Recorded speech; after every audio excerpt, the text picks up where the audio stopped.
All right, so first off, we wanted to introduce to you the key principles underlying the Dreamers Graduate Loan Program. The main goal of the program is to enable all of you to attend graduate school and achieve your professional goals with manageable debt.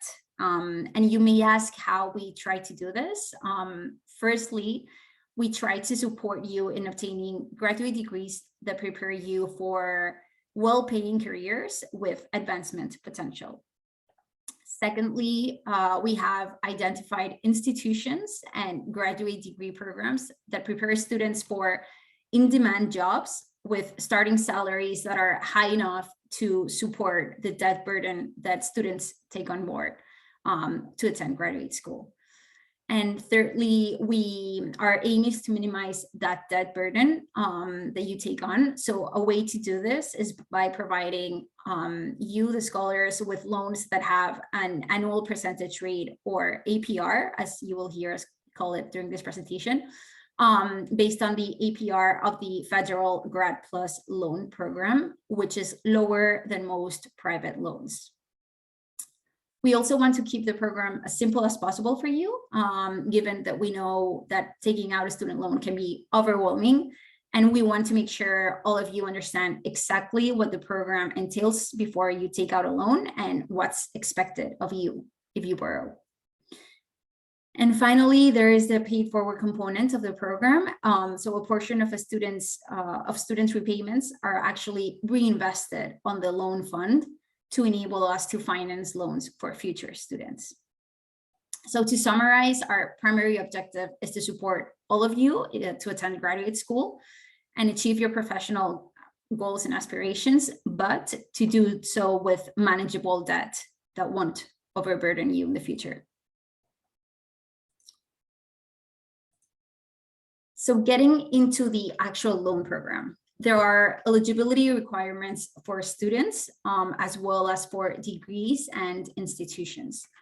So starting with students, you must either have DACA or TPS immigration status, be a scholarship recipient of either TheDream.Us, Golden Door Scholars, or Equal Chance for Education.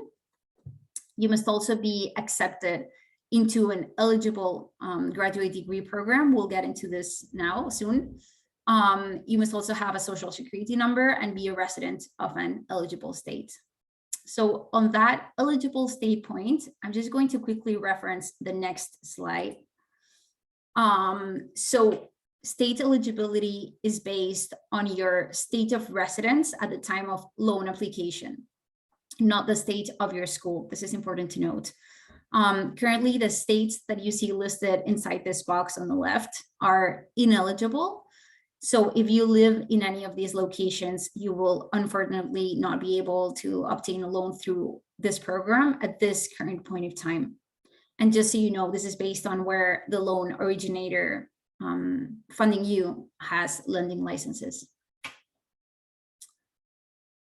So going back to the eligibility, to the student eligibility criteria, there are a number of credit knockout criteria that would result in ineligibility for a loan. So students who have, for example, defaulted on any loan in the past, have more than one account with previous or current report of being more than 60 days past due. Students who have collection items, liens, or judgments that exceed $500. This is not included in medical debt, okay? Or have been currently or previously involved in bankruptcy proceedings. In any of these cases, students will be ineligible for a loan under this program. So having said this about the student eligibility, let's continue on to discuss eligible degree programs and institutions. So, sorry, excuse me. As I mentioned before, our aim is to provide loans to students in order to study graduate degrees that will lead to jobs with starting salaries high enough to allow a student to repay their debt reasonably and sustainably. So we have set up a program eligibility to try and protect against students becoming overburdened by debt after graduation. And how have we done this? Looking at federal loan program guidance around how much student loan debt is reasonable for a student to undertake, we've arrived at a debt to income ratio threshold of 15%. Excuse me.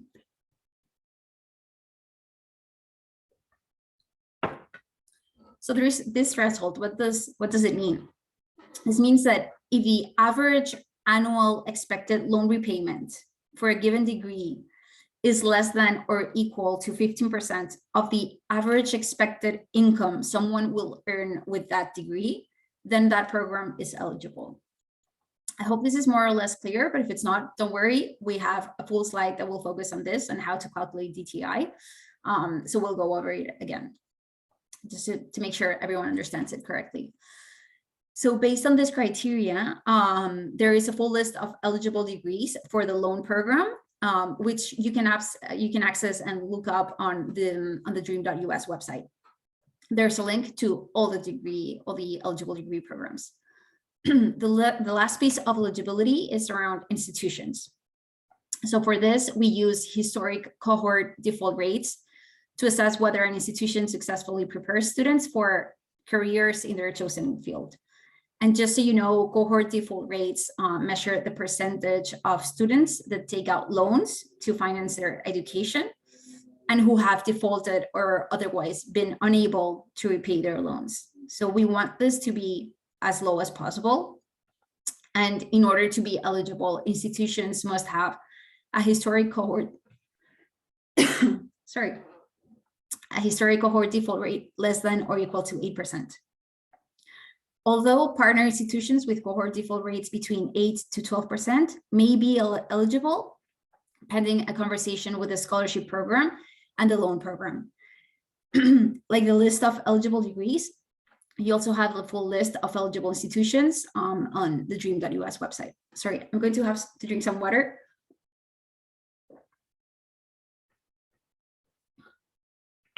Having a sore throat today. Okay. So we've already covered this. We can move on to go over the key aspects of the loan program. So starting with the key terms on the top left, the blue box, the loan program will have a fixed interest rate. That is, the rate charged on the loan for borrowing that money will remain the same throughout the length of the loan. In the Dreamers Graduate Loan Program, the APR is the same as the interest rate. And this is because outside of the interest rate, there are no other fees or costs charged to borrowers. So APR equals interest rate here. The Dreamers Graduate Loan Program's APR is based on the Federal Grad Plus Loans APR, as I said before, which for the 2022-2023 academic year equates to an interest rate or APR of 8.5%. It is worth noting that APRs are reset each year, as with the Federal Grad Plus Loan Program, which means that the APR for loans taken out in subsequent years may be different. So the rate for example, a 2023-2024 academic year may not be the same as this one, 8.5%. Loans taken out under the Dreamers Graduate Loan Program will have either 10 years or 20 years repayment periods. The repayment period will depend on the expected debt to income ratio of a student. That is, the expected debt load relative to expected post-graduation income. So for students whose expected post-graduation debt to income ratio is less than or equal to 17%, then the loan term that will apply to them will be 10 years. For students whose expected post-graduation debt to income ratio is greater than 17%, then the loan term for those students will be 20 years.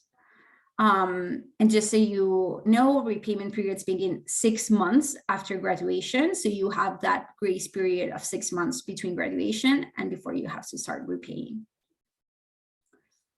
In terms of how much you can borrow, I'm moving on to the red box on the bottom right. The minimum loan amount is $5,000, but this amount may be higher based on state regulations. So this amount varies by state. And as for the maximum loan amount, this varies by degree. So for each degree, there is a maximum annual loan amount, which students cannot exceed. a maximum annual loan amount which students cannot exceed in a given academic year. And there is also a cumulative program level loan cap, which students can't exceed over the course of their entire degree program. Again, this is to make sure that the debt burden will be sustainable for students. And these loan caps are also found in the list of eligible degrees available in the DreamUS website. So you can see both, you can see everything, the eligible degrees, the annual and cumulative program level loan caps for each degree. So having said this about maximum loan amounts, we strongly advise students to exhaust other funding sources and only use loans as a last resort funding option. So it's not necessary that you have to cover the full amount of the cap. We really, we suggest using other sources as a first option. Other aspects of the loan program here, I did want to mention that there is a 0.25% interest rate discount incentive for those enrolling in autopay. There won't be any late charges or prepayment penalties, but there is a standard return payment fee of $25. So let's move on to the repayment plans. So once you have taken out the loan, and this should actually be split as your in-school years and your post-graduation years. So while you're in school, you have two repayment options. The default option of all students will be full deferment of principal and interest, meaning you're not expected to make any payments towards your loan while you're in school. And the other option while you're in school is to make a $25 per month payment so that you can start reducing your outstanding debt amount. Now, moving over to what happens once you've graduated and your 6 months grace period has ended and you are expected to make debt repayments. After graduation, after graduation and your 6 months grace period, you will be automatically placed on an equal principal and interest plan. So this amount, which we call P&I, is calculated as the consecutive monthly payments of principal and interest that are necessary to pay the loan in full within the remaining number of months in the repayment period. For those who find they aren't able to make the full P&I payments in a given month, alternative payment options can be made available, such as, for example, a period of up to 12 months of interest-only payments that you can access to over the life of the loan. Here, I just want to highlight that if you can make additional or larger payments, this will actually help lower the overall cost of your loan, and there's never any penalty to prepay. Finally, there are also forbearance options, which apply for times of financial stress or other specified documentable and verifiable reasons, such as temporary hardship, active duty military, in school and medical residency, or disaster forbearance. Something to note here, though, is that forbearance periods are capped and will extend the maturity of the loan by the duration of the forbearance period. So if you had a 10-year loan term, then that 10-year will be extended by the forbearance period as well. Okay, so I know this is a ton of information, and if you haven't understood something, don't worry, we'll have that section for Q&A, so you can post all the questions you want. And with that said, I'm going to move on to the next section to cover some key loan terminology.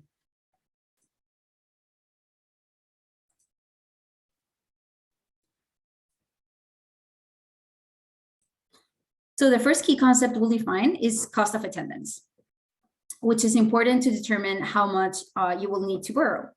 So cost of attendance is the total amount it will cost a student to go to school in a given year.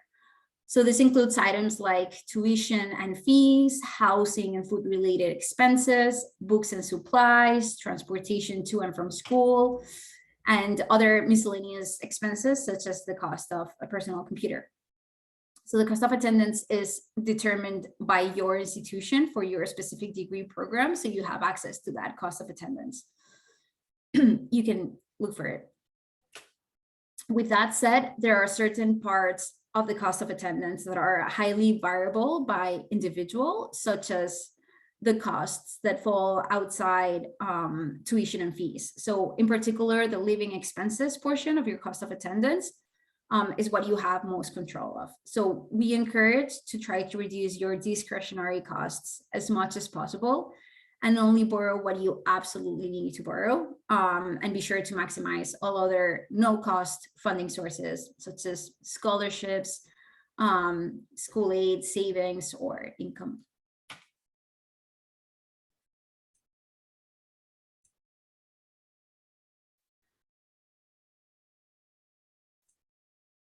Okay, so now we have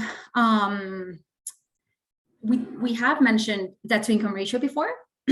So we wanted to dive into this term to explain what exactly this is, how to calculate it, and why it matters for this program. So debt to income ratio, or DTI, is a ratio of your debt payments, including interest, relative to your income. In general, experts recommend having an overall DTI of less than 36% of your gross income, which means that your total debt, which includes all other debt that you may have, such as medical debt, mortgages, card debt, personal loans, or credit cards, all that debt should be less than 30 to 36% of your total gross income. So I'll walk you through an example, which is in the blue box in this slide, on how to calculate DTI. So the first step is to estimate how much you will need to borrow for your entire degree program. The example here is that the total cost of attendance for this random student is $90,000. But this individual has savings, an income, scholarships, school-based aid. So the total amount that they actually need to borrow on a loan is $45,000. Next, based on this, you would need to calculate what your monthly or annual loan payment would be after graduation. So in this case, given a 10-year repayment period in a 8.5 interest rate, which is the rate that applies this year, and a cumulative total student loan of $45,000, the estimated annual debt payment would be roughly $8,300 per year. So the last step is to estimate the earnings that you would expect once you graduate.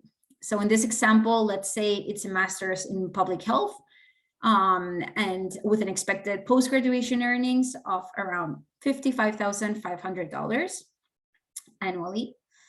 Then your DTI is the roughly $8,300 debt payment, which includes interest, divided by your expected annual income post-graduation of $55,500. Sorry, we are just dividing the estimated debt by the estimated income to calculate what the estimated DTI ratio is, which in this case, as you can see, is 15%. So you may ask yourself why we're giving such importance to this in this program. And this is because in this loan program, students are only eligible to borrow up to the annual loan cap for their degree program, which is set at an expected 15% debt to income ratio, and no more than the cumulative program cap over their entire degree program. And that way, students don't overborrow, and you have reasonable and sustainable debt repayments once you graduate. Though, of course, we do encourage you not to necessarily borrow up to the cap, but to borrow as little as possible. And last but not least, in terms of key terminology that we wanted to get through to you, we also wanted to cover key concepts such as capitalization, accrued interest, and loan term. So first of all, capitalization is the process of adding any accrued and unpaid interest to the principal balance of the loan. The principal balance of the loan is the amount owed on the loan, not including interest. Accrued interest is the portion of interest that has been accumulated on a loan, but has not yet been paid. And finally, the loan term is the number of years or months during which a borrower is required to make monthly payments in order to repay the loan with interest in full. So I will walk you through an example on the right-hand side for you to see how all these terms relate and interact with each other. So in this example, we're assuming that a student takes out $20,000 each year of their 4-year degree program for a total of $80,000 in loans. Interest starts accruing on the first $20,000 from the moment it's first disbursed in year 1. So what does this mean? This means that in the first year, $20,000 is accruing interest. In year 2, $40,000 would be accruing interest. In year 3, $60,000, and so on. And that actually relates to $17,000 of interest accrued on a $80,000 loan. And this again is assuming an 8.5% interest rate.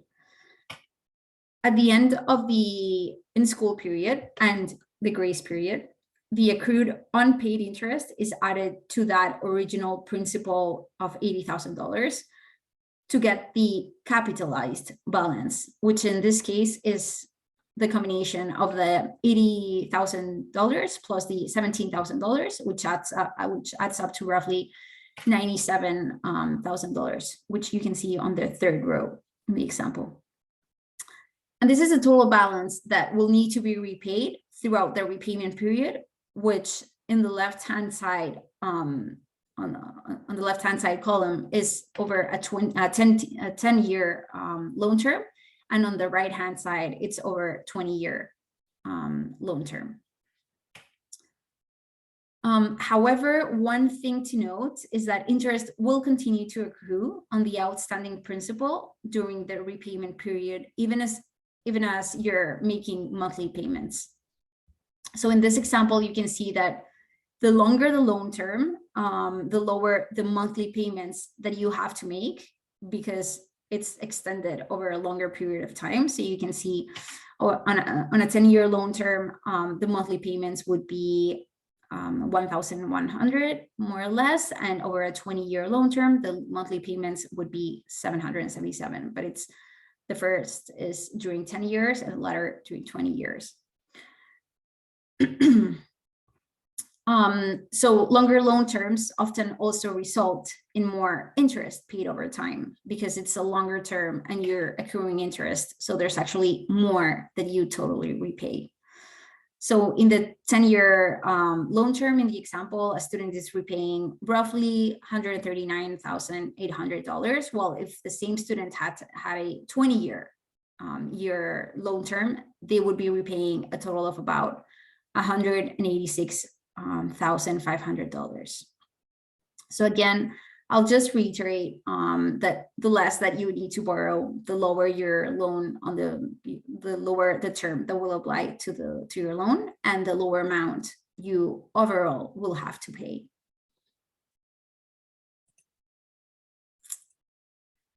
So before ending this presentation, we're almost there. We actually wanted to point out two other loan options that are available for students with DACA status that want to attend graduate school, so that you're aware, just in case that the Dreamers graduate loan program isn't the right fit for you. This slide outlines other programs available, such as Empower, Ascent, SoFi, Discover, or Earnest. We do encourage you to do the research to find the lowest cost, best possible terms for your loan.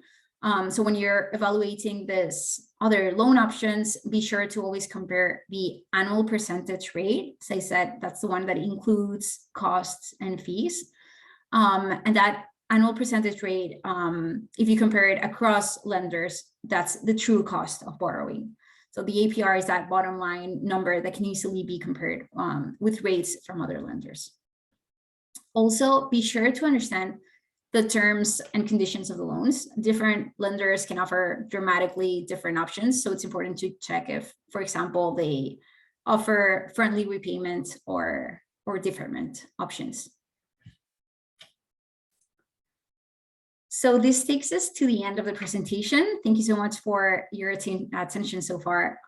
We wanted to use the spare time for Q&A to answer any questions that you may have, or if anything hasn't been clear.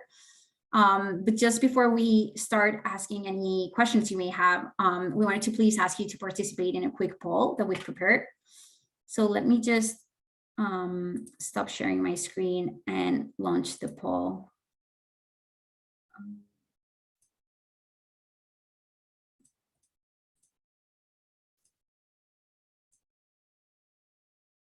So if you could all just give your, indicate which scholarship program you belong to, and indicate your best guess as how much money you would, how much of a loan you would need for this academic year.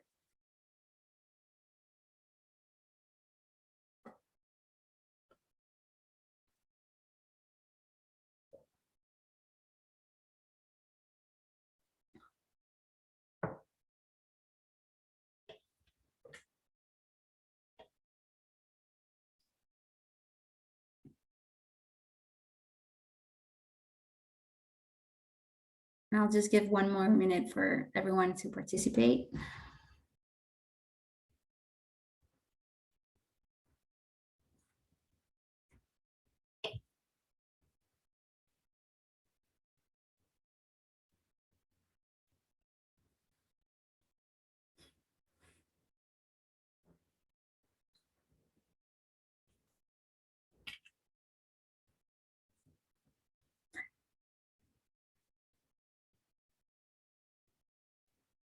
Okay, it looks like we're almost there. Thank you so much for participating. I can actually share the results so that we can all see it. Looks like we have attendees from all scholarship programs, and these are the results for the loans that you're planning to take out. Thank you so much. So I think we can open it to Q&A. I'm not sure if there are any outstanding questions on the chat. I just had one question, and it's also, I think, a clarification for everybody. So on the example of the individual who needs to take out an $80,000 loan, but is taking out $20,000 every year, the assumption is that the interest rate is at 8.5%, but it's important to let everybody know that that interest rate can change per year. And if some of you remember, last year, the interest rate was lower than 8.5%. So you also have to take that into account, that the interest rate might be either lower or slightly higher. Exactly. Thank you so much for pointing that out, Gabby. Indeed, in the example, we assumed 8.5 throughout all years for simplicity, but it may change from year to year. Thank you. And there's a question on the chat.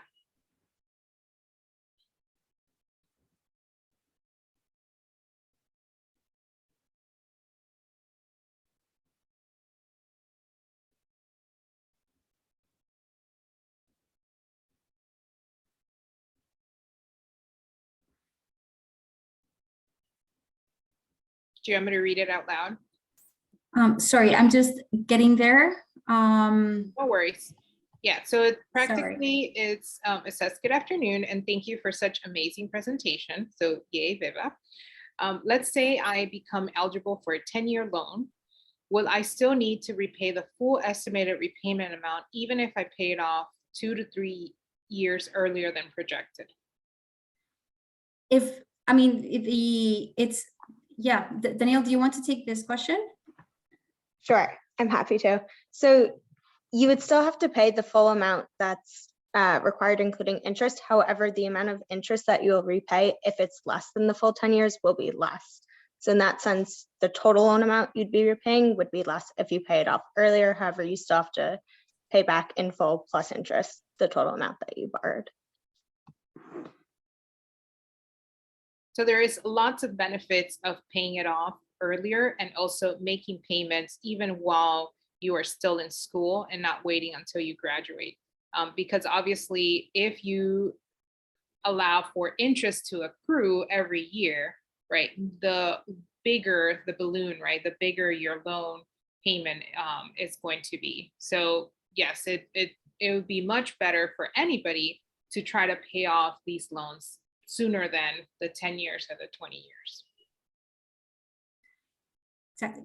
Thank you. And I'm just reading out Ruben's question.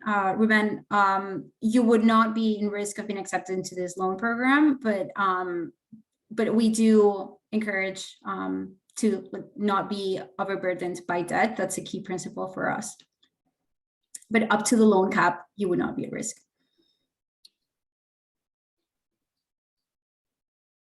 And there's a raised hand by Axel. Yes, go ahead, Axel.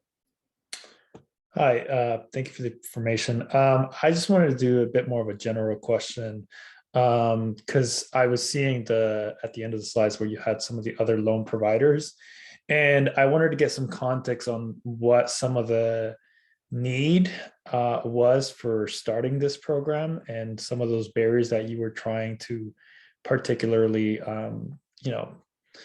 resolve or mitigate when you're having, because I've looked at programs and stuff, but I actually hadn't looked at some of the funding sources other than scholarships. So some of the context would be awesome. Sure. I'll let Gabby or Danielle and Ayush take this one because I'm the newest member of the team. So this all started because we had many of the DreamUS scholars that were graduating. We started our program as early as 2013 with our first pilot cohort. And so a couple of years ago, we were trying to figure out how to support the students that were graduating with bachelor's degree and wanted to continue and do graduate school. But because graduate school was so expensive and we couldn't raise the amount of dollars needed to do this, we started looking at alternative options, and loans was one of them. And so the reason why you have companies like Empower and Ascent now doing this is because we actually reached out to these companies and said, we need to create a loan program for these scholars. And so along with social finance, we went on a almost now two-year journey on trying to figure out what was going to be the best option for our students, and just now having Golden Doors and ECE, which we work closely with, opportunities for those that want to continue their graduate education to do so. And so we came up with this program, and we really wanted to make sure that it was centered around the students, that the interest rate was as low as possible as we can get. And it mirrors some of the work that the federal government does. And so if you see, the interest rate for federal graduate loan programs is similar to ours. But we saw there was a need, but we also knew that we couldn't provide large scholarship dollars to graduate degree programs. So this is where it came through and where this program was born. And I just want to also note, and I'm putting it on the chat as well, is that it's really important to note that this is a private loan. And unlike federal loan programs, these loans don't have forgiveness policies. So the amounts that you would owe is not just the loan amount, but obviously the interest that accumulates on the loan, which this year, the interest that you are taking out this loan on is an 8.5%.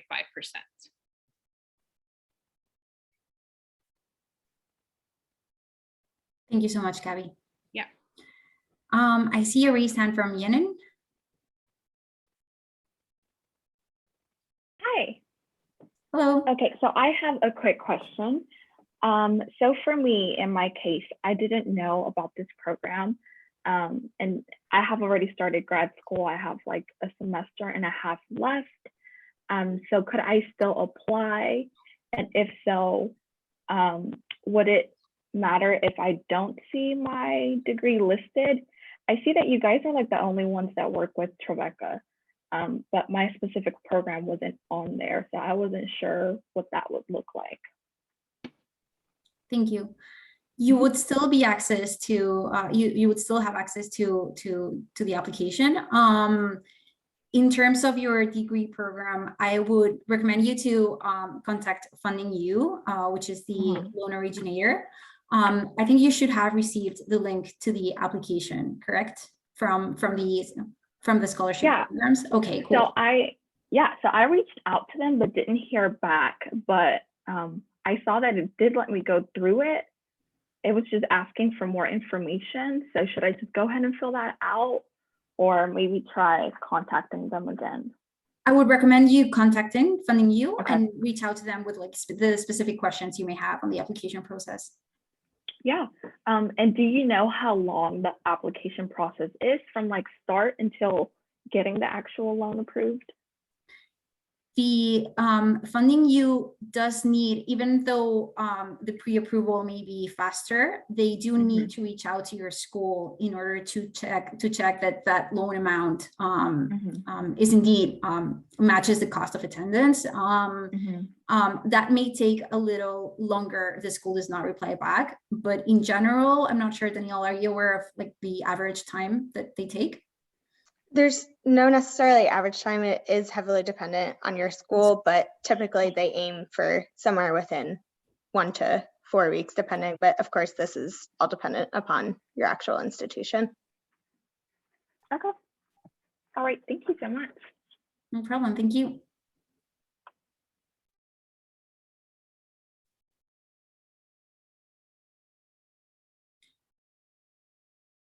I'm reading, sorry, I've gone backwards, and Giseline, I don't think your answer has been, your question has been answered. If you plan to attend next year, the program will hopefully still be available. That's our intention, of course, and it probably will be.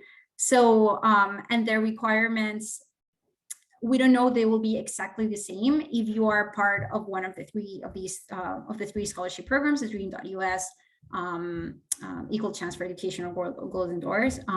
Then as the student requirement, the student eligibility, you will probably comply with it. But I'm not sure if you're focused on one eligibility requirement, which you're worried about. But the terms should be more or less the same next year. Natalia, I see that you're asking about a degree program. We would ask you to please access the link on the Dream.Us website. I think Gabby has actually shared the link to the list of all the eligible degree programs, and you can find it there if it's listed.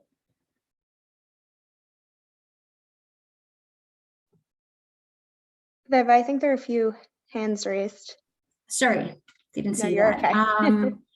So Yenin, I think, I don't know if you still have a question. If not, Ruben. Yes, hello. I'm sorry for having so many questions. Thanks for answering my first one. My other question was, I'm taking out, of course, for medical school, 4 years worth of loans. And from what I understand is we take a loan a year at a time, correct? So as I take out like 4 different loans, is it 4 different loans that I'm taking out, or is it going to be compounded into one total loan? And what are the implications of that? Like, you know, just being honest, is it better for me to just have one total loan or just 4 different loans? I just don't know. The what might change, I mean, indeed, it's 4 different loans, given that, as Gabby mentioned a little before, the interest rate will likely change. It's just because we base our interest rate on the federal Grad Plus loan program. So based on that, if next year the federal program changes interest rate, ours will likely change as well. So that's why we mean it's 4 different loans. In terms of what's more convenient, I'm not sure which other options you would have available. I know that there would be fine. I mean, whenever we do have financial coaching available already, I don't know if you have had access to Change Machine already, but whenever we do have financial coaching access for you, we will all let you know, and that would maybe be a question to ask them. Okay, yeah, I've talked to them. That didn't come up at the time. But just to add, also, what about the repayment plan? Because I'm assuming as I take out more, I'm not sure, would it be possible to change it from a 10-year repayment to a 20-year, or is that something that's already set from the beginning? Danielle, do you want to take that? Sure. So Ruben, that will be set from the beginning once you take out each of your loans. So you can always pay it down faster, but when you originally get your loan, that will be your loan term. And again, for our program, that's based on your debt to income threshold. So what it's expected to be post-graduation. Okay, sounds great. Thank you. No problem. Brinash, do you have a question? Yeah, I do have a question. My question is, as far as the loan, like I just got accepted to my school, so like I'll say like the rough estimate is gonna be about $8,000. So how is that gonna work? Because I know it's gonna be that price per semester or more, as you mentioned. And also the question, how much am I gonna have to like pay insurance for like per year? So if you know the cost of attendance, you have to compare that with the program cap that's published with a list of eligible degrees. And the link has been sent on the chat. We can reference to that again for you. It's a cap that you have to take, like the loan you could take per semester. Exactly. Each degree program, each eligible degree program will have a loan cap, an annual loan cap and a cumulative loan cap. Okay, so I'm only taking like 3 classes right now, so that's a full-time at my institution. How you said you sent the link for the loan cap, and is that the one you sent at 445 or? Yes, I think Gabby shared. Gabby, could you please reshare it? Loan caps, I see it. Okay. Exactly. Right. So that's what you would have to compare with your cost of attendance that you have mentioned. Oh, so like I'm seeing right now, it's saying the total. So I'm seeing that it's saying 75K. So in total, that's how much you would have for, like, say for instance, your degree costs 50K. Don't exceed. So it's okay. It could be 10K this semester, 11K this semester. You'll still get approved. That's not the cap. It's just as long as it doesn't exceed $100,000 or whatever your program. Exactly. Okay, Exactly. so they'll give you the loan. So they'll give you the loan for whatever it is. Okay. All right, and I'm sorry.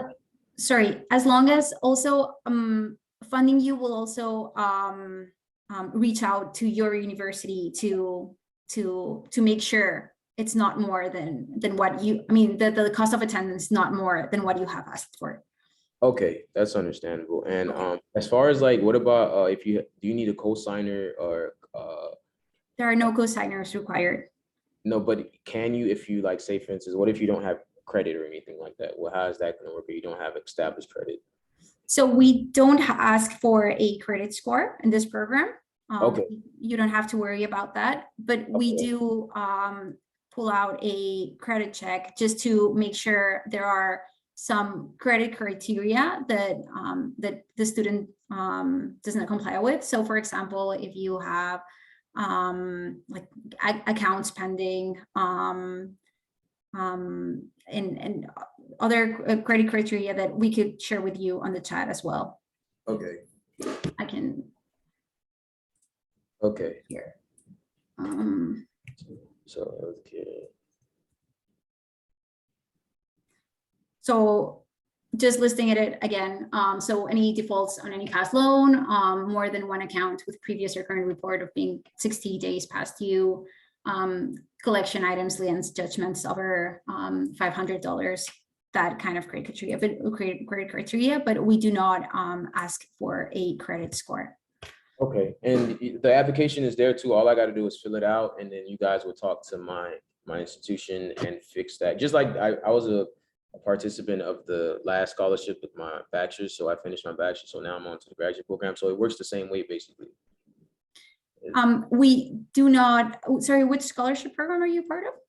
No, I was part of the last Dreamer for graduate and they paid 4 years. So now I'm on to the graduate program and now I'm doing the master's, which is giving the loan. So as far as payment, am I gonna have to pay up front or is it gonna be the same way the bachelor's scholarship worked? I'm not sure if you. So, I mean, given that it's a loan that it has a repayment period that can be either 10 years or 20 years. So that will depend on the DTI ratio, which we explained during the presentation, which loan period applies to you. Okay. No, but the question I was asking was like, when it's time to pay it, like would they give me the loan to give it to them or they pay it to the institution? Oh, sorry, I didn't catch that. They give it directly to the institution. It's dispersed directly to the institution, yeah. Okay, so it does work like the, okay, I get it. Thank you. No problem. Jen C, do you have a question? Yes. Hi. Hold on, let me lower my hand. So for me, I saw that there was a minimum on, hi Gabby. I saw that there was a minimum on there that said 5K, and the program that I'm working with right now, I only have 1 year left. And I did the math, and what I would have to pay out of pocket is less than 5K.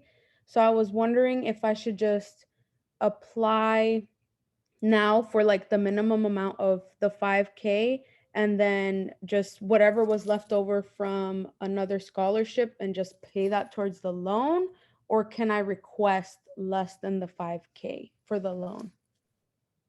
You can't request less than the 5K, but Danielle, do you know how it would work if the scholarship, or Gabby? So during the school certification process, if you already have a scholarship covering the rest of your cost of attendance, the school likely wouldn't certify you for a loan amount greater than your actual need, which you mentioned was less than 5,000. And unfortunately, the 5,000 minimum is actually set by state statutory guidelines. So we unfortunately do not have control over that. So I think your best bet would to maybe look into other scholarship options, or see if there's other funding. Okay, cool. Thank you so much. Gloria, do you have a question? So I can't seem to find, I'm looking at the eligible degrees and loan caps sheet, and I can't seem to find my degree and area of focus that pertains to me. Does that mean I am not eligible for the scholarship, for the loan? I would recommend you to reach out to Funding You with this question. If you can reach out to the contact they have on the main page of the application link, and they can tell you.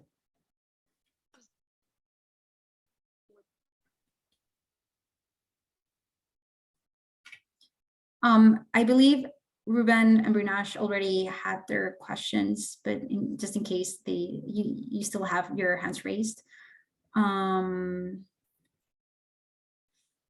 Any other question that we haven't replied on the chat that we have missed?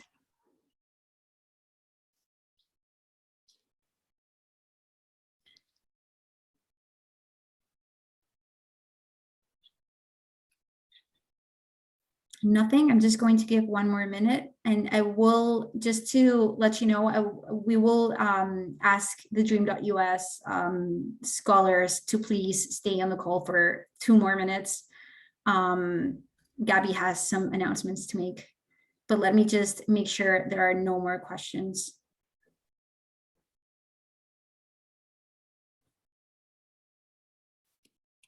Okay, looks like there's nothing else. So thank you so much to everyone for oh, Saj, do you have a question? Yes, I actually do. But this is regarding the recording. Will we get like a link to this recording, or? I think, can we upload it to YouTube, Gabby? If possible. Yes, once we have the recording, we can upload it and share it out. Okay, thank you guys. No problem. All right. So for Dream.Us scholars,